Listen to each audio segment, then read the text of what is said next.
یہ گھر کسی عالیشان محل سے کم نہیں تھا۔ شہر سے دور ایک پرسکون حصے میں اعلیٰ طرز پر تعمیر شدہ یہ گھر اپنی ایک شان رکھتا تھا۔ بیرونی دروازے کو پار کر کے گاڑی پورچ میں آ کے رکی۔ ملازم نے آگے بڑھ کر گاڑی کا دروازہ کھولا۔ سیدھے ہاتھ پر ایک خوبصورت سا لان تھا۔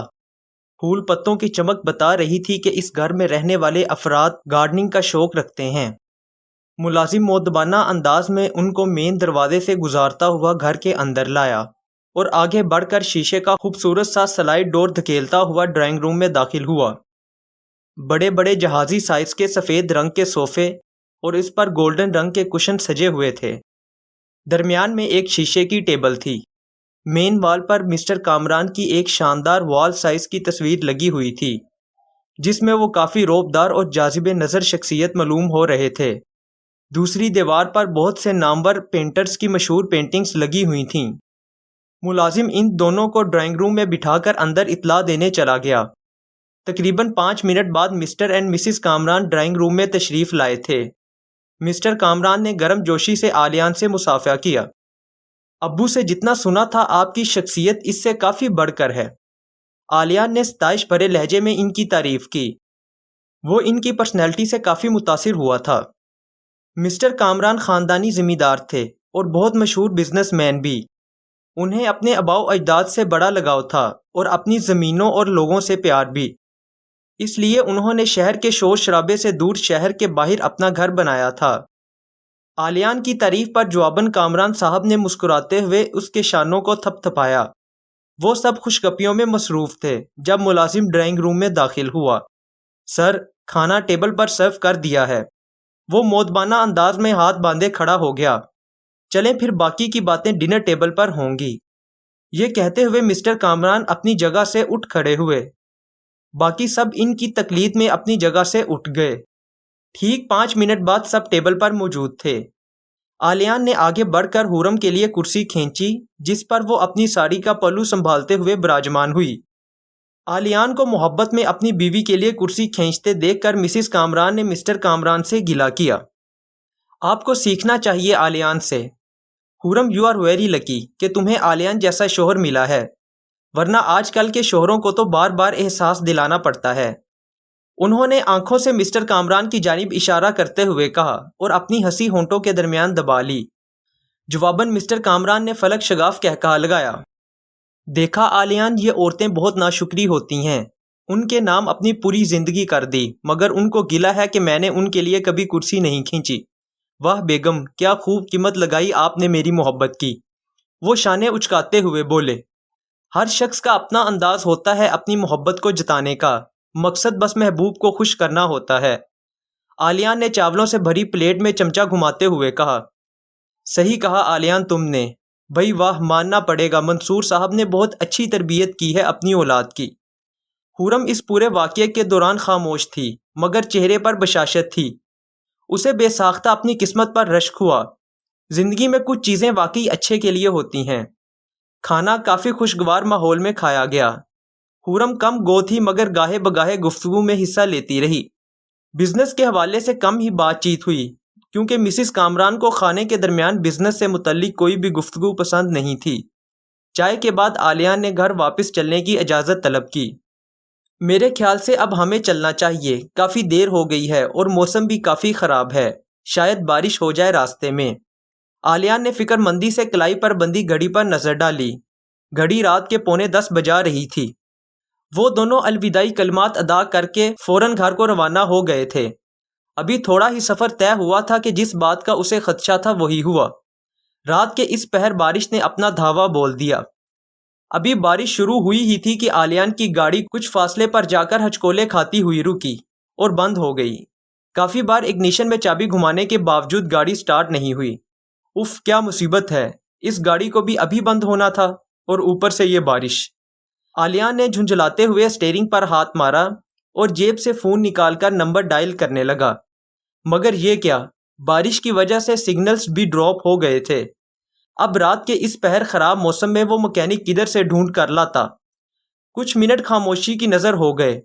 میڈم، ہمیں پیدل چلنا پڑے گا، کیا پتہ آگے کہیں کوئی ٹیکسی یا مدد کرنے والا بندہ مل جائے۔ میں ساڑی میں ہائی ہیلز کے ساتھ کیسے چلوں گی آلیان؟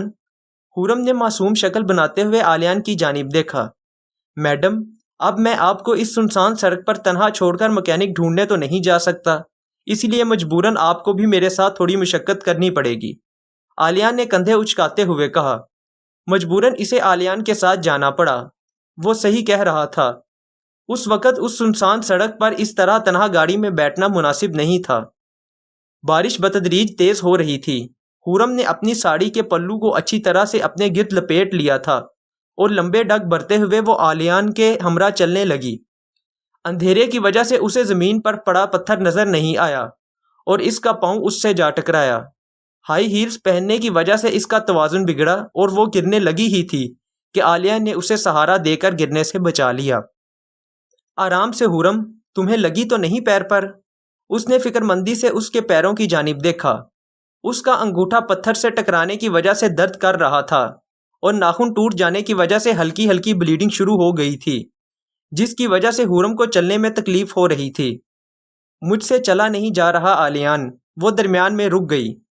آلیان پنجوں کے بل زمین پر بیٹھا اور حورم کے پیروں سے احتیاط سے ہیلز اتارنے لگا۔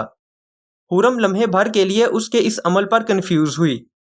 اسے سمجھ نہیں آیا کہ وہ آلیان کو کیسے منع کرے۔ اس سے پہلے وہ کچھ کہتی آلیان نے اس کی ہیلز اتاری اور حورم کو اپنی گود میں اٹھا لیا۔ وہ اس چیز کے لیے ابھی تیار نہیں تھی۔ وہ لمحے بھر کے لیے جھیم گئی۔ اسے آلیان سے اس عمل کی توقع نہیں تھی۔ ابھی اس نے کچھ دیر کا فاصلہ طے کیا ہی تھا کہ اسے ایک کاٹیج نظر آیا۔ دور دور تک محض اندھیرا تھا، صرف کاٹیج کے دروازے کے ساتھ ایک بلب جلا ہوا تھا۔ وہ دونوں مکمل بھیگ چکے تھے۔ آلیان نے دروازہ کھٹکھٹایا تو اندر سے ایک اڈھیر عمر آدمی نے دروازہ کھولا۔ اسے یقیناً یہاں کی دیکھ بھال کے لیے رکھا ہوا تھا۔ اپنی بات گوش گزار کرنے کے بعد اسے پتا چلا کہ یہ کاٹیج بھی مسٹر کامران کا ہے۔ یہ سنتے ہی اس کی جان میں جان آ گئی۔ کم از کم اب اسے کسی کی مدد کی تلاش میں ادھر ادھر بھٹکنا تو نہیں پڑے گا۔ کم از کم چوکیدار نے یہ جاننے کے بعد کہ وہ دونوں ان کے مالک کے مہمان ہیں فوراً بڑے والا دروازہ کھول دیا اور انہیں کمرے تک پہنچا کر فوراً دونوں کے لیے ٹاول اور حورم کے پیروں پر لگانے کے لیے مرہم لے کر حاضر ہوا۔ سر، میں نے مالک کو خبر کر دی ہے۔ ان کا حکم ہے کہ آپ دونوں آج رات یہیں گزاریں کیونکہ اس وقت راستہ کافی خراب ہے۔ اپنے مالک کا حکم ان تک پہنچا کر وہ دروازہ مقفل کر کے چلا گیا۔ حورم کے سنہری سلکی لمبے بالوں سے پانی ٹپک رہا تھا۔ آلیان نے ٹاول اس کی جانب بڑھا دیا۔ کھڑکی کے باہر دور افق پر اترتا چاند بہت خوبصورت لگ رہا تھا۔ حورم بال سکھا چکی تھی مگر انگوٹھے میں ابھی بھی درد تھا۔ آلیان آہستہ روی سے چلتا ہوا حورم کے پاس آیا اور نرمی سے اس کے پیر پر مرہم لگانے لگا۔ چاند کی روشنی چھن کر کمرے کے فرش پر ان دونوں کا عکس بنا رہی تھی۔ یہ اس لمحے کا فسون تھا یا اس پاک رشتے کی کشش جس کے حصار میں وہ دونوں جکڑتے چلے گئے۔ وہ دونوں درمیان میں حائل اس فاصلے کو عبور کرتے بہت دور نکل گئے تھے۔ حورم نے اپنے پورے من سے آج آلیان کو قبول کر لیا تھا۔ رات کاٹیج میں گزارنے کے بعد اگلی صبح وہ دونوں واپس گھر کو روانہ ہو گئے۔ تمام راستے ان دونوں کے درمیان کوئی خاص بات نہیں ہوئی۔ تمام سفر خاموشی سے گزرا، مگر اب اس خاموشی میں بھی ایک الگ بات تھی۔ کبھی کبھی خاموشی سب کچھ کہہ جاتی ہے۔ جو کام آپ کے الفاظ نہیں کر پاتے وہ آپ کی خاموشی کر دیتی ہے۔ بظاہر حورم خاموش تھی مگر آلیان اس کی آنکھوں میں اس کے دل کا حال دیکھ سکتا تھا۔ وہ جس وقت گھر پہنچے سب ناشتے سے فارغ ہو چکے تھے۔ اتوار کا دن تھا اس لیے سب ٹی وی لاؤنج میں جمع تھے۔ وہ دونوں لاؤنج میں داخل ہوئے اور مسکراتے ہوئے سلام کیا۔ معذرت امی، رات کو بارش ہونے کی وجہ سے ہم پھنس گئے تھے۔ موبائل کی بیٹری بھی ڈیڈ ہو گئی تھی اور راستے میں گاڑی بھی خراب ہو گئی، اس لیے آپ دونوں کو اطلاع بھی نہیں کر پایا میں۔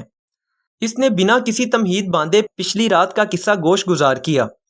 کوئی بات نہیں، مسٹر کامران کی کل رات ہی تمہارے بابا کے پاس کال آ گئی تھی۔ سریا بیگم رسان سے بولی اور حورم کا چہرہ دیکھ کر ان کے چہرے پر معنی خیز مسکراہٹ ابھر آئی۔ اس کے سرخ متورم گال ہر بات کا انکشاف کر رہے تھے۔ سریا بیگم کی نظروں کا ارتقا سمجھتے ہوئے حورم جھینپ گئی۔ سریا بیگم نے آج سے پہلے دونوں کو اتنا خوش اور مطمئن نہیں دیکھا تھا۔ امی، میں چینج کر کے آتی ہوں۔ حورم مزید اپنے تاثرات نہیں چھپا سکتی تھی۔ اس لیے وہاں سے چلے جانا ہی اس نے مناسب سمجھا۔ وہ کپڑے چینج کرنے کا بہانہ بنا کر اپنے کمرے میں آ گئی۔ آلیان اسے جاتا ہوا دیکھ کر خود بھی چینج کرنے کا کہہ کر جانے لگا، مگر کرن نے اسے روک لیا۔ کیا بھائی، آپ کہاں بھابھی کے پیچھے پیچھے چل دیے؟ اتنی کیا جلدی ہے آپ کو؟ تھوڑا ہمیں بھی وقت دے دیجئے۔ کرن نے مزاحیہ انداز میں آلیان کو آنکھ مارتے ہوئے اس کی ٹانگ کھینچی۔ بیٹا، زیادہ ہوشیاری مت دکھاؤ، ابھی شادی ہونے والی ہے نا تمہاری، پھر پوچھتا ہوں تم سے۔ آلیان نے محبت سے کرن کے کان کھینچے۔ چلو پریشان مت کرو بھائی کو، رات بھر کا تھکا ہوا ہے۔ پاس بیٹھی سریا بیگم نے محبت سے کرن کو ٹوکتے ہوئے کہا۔ وہ اپنے بیٹے کے چہرے پر سکون اور تازگی دیکھ کر بہت خوش تھیں کہ آخرکار آلیان نے ان کا مان رکھا اور ان کا سر جھکنے نہیں دیا۔ وہ جب کمرے میں داخل ہوا تب تک خورم فریش ہو چکی تھی اور ڈریسنگ ٹیبل کے سامنے کھڑی اپنے لمبے اور چمکدار بالوں کو بڑے انہماک سے سکھا رہی تھی۔ آلیان نے آگے بڑھ کر خورم کو اپنے بازوؤں میں بھر لیا۔ خورم شرمائی، لجائی، اپنے آپ کو آلیان کی گرفت سے آزاد کرانے کی ناکام کوشش کرنے لگی۔ آپ پہلے فریش ہو جائیں، میں آپ کے کپڑے نکال دیتی ہوں۔ سرخ چہرہ جذبات کی شدت سے مزید سرخ ہو گیا تھا۔ اب بھی مجھ سے دور بھاگنے کے بہانے بناؤ گی؟ آلیان والہانہ انداز میں کہتے ہوئے اس کے ہونٹوں پر جھک گیا تو وہ مزید جھینپ گئی۔ اس کے چہرے پر معنی خیز مسکراہٹ بکھر گئی کہ اچانک اسے کمرے کے دروازے کی اوٹ میں کسی کا سایہ دکھائی دیا، تو جلدی سے خود کو آلیان کے بازوؤں سے چھڑا کر وہ ہڑبڑاہٹ میں 2 قدم پیچھے ہو گئی۔ کیا ہوا خورم؟ اسے یکدم ٹھٹکتا ہوا دیکھ کر آلیان نے فکر مندی سے اسے شانوں سے پکڑ کر خود کے قریب کیا۔ کچھ نہیں، وہ دروازے کے باہر کسی کا سایہ دیکھا میں نے۔ وہ ابھی بھی مکمل توجہ کے ساتھ دروازے کو تک رہی تھی۔ ارے کرن ہوگی، ویسے بھی بہت چھیڑا ہے اس نے مجھے۔ وہ الماری سے اپنے شارٹس اور ڈھیلی ڈھالی سی ٹی شرٹ نکالتے ہوئے اس سے مخاطب ہوا اور اسے اپنی جانب متوجہ نہ پا کر اسے پھر سے شانوں سے پکڑ کر ہلایا۔ خورم، کدھر غائب ہو؟ نہیں کچھ نہیں، ویسے ہی وہ اپنا سر جھٹکتے ہوئے بولی۔ مگر وہ کرن نہیں تھی، وہ کبھی ایسی حرکت نہیں کر سکتی، اس نے دل ہی دل میں کہا۔ آلیان باتھ روم میں جا چکا تھا، مگر وہ اب بھی اپنی جگہ پر ساخت کھڑی دروازے کی جانب دیکھتی رہی۔ آلیان اب بھی کمرے میں خواب خرگوش میں مبتلا تھا۔ جب وہ چائے بنانے کے لیے نیچے آئی تھی، اس نے آلیان کو جگانا مناسب نہیں سمجھا۔ وہ ٹی وی لاؤنج سے گزرتی ہوئی کچن میں جا رہی تھی کہ اس کا دھیان اسٹڈی روم کی جانب سے آتی آواز پر گیا۔ 1 منٹ کے 1000ویں حصے میں وہ سمجھ گئی تھی کہ یہ کس کی آواز ہے۔ وہ کیسے لوٹ کر آ سکتا تھا؟ وہی جو اس کی بے سکونی کی وجہ بن چکا تھا۔ خورم، کیسی ہو؟ اس نے موبائل فون کو اپنی جیب میں رکھتے ہوئے تامل سے اس سے پوچھا۔ جواباً وہ شل کھڑی کئی ثانیے تک اسے دیکھتی رہی تھی۔ اتنی ڈھٹائی اور خود سری سے وہ اس کا حال دریافت کر رہا تھا، یوں جیسے کچھ ہوا ہی نہیں۔ سوچوں کا تسلسل آلیان کے مخاطب کرنے پر ٹوٹا، جو کمرے میں خورم کو نہ پا کر اسے ڈھونڈنے نیچے آیا تھا۔ خورم کسی ٹرانس میں چلی گئی تھی۔ وہ تکلیف بھرے لمحے اس کی آنکھوں کے سامنے چل رہے تھے کہ کس طرح وہ عروسی لباس میں ملبوس اس کا انتظار کر رہی تھی اور وہ اسے زمانے کے سامنے رسوا ہوتا چھوڑ کر بے نیازی سے بھاگ گیا تھا۔ اگر اس وقت آلیان اس کا ہاتھ نہ تھامتا تو وہ کیا کرتی؟ کیسے اپنی زندگی میں آگے بڑھتی؟ آلیان، اس سے کہو کہ یہاں سے چلا جائے، یہ کیوں آ گیا ہے ہماری زندگی میں؟ خورم روحانسی ہو کر بولی۔ میں آپ سے کہہ رہی تھی نا، میں نے دروازے کی اوٹ میں کسی کو دیکھا ہے۔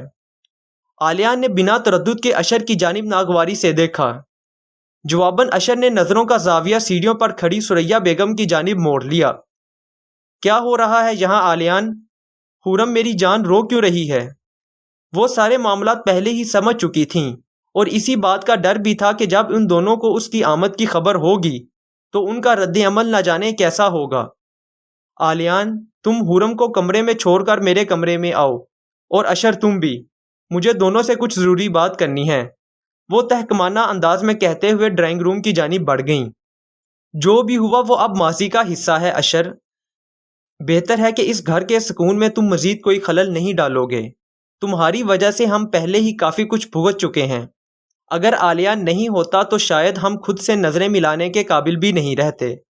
وہ پچھلے آدھے گھنٹے سے بول رہی تھیں اور وہ دونوں گردن جھکائے مؤدبانہ انداز میں ان کی باتوں کو اپنے ذہن نشین کر رہے تھے۔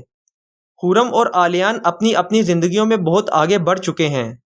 اور بہت خوش ہیں تو بہتر ہے آئندہ اس بات کا خیال رہے۔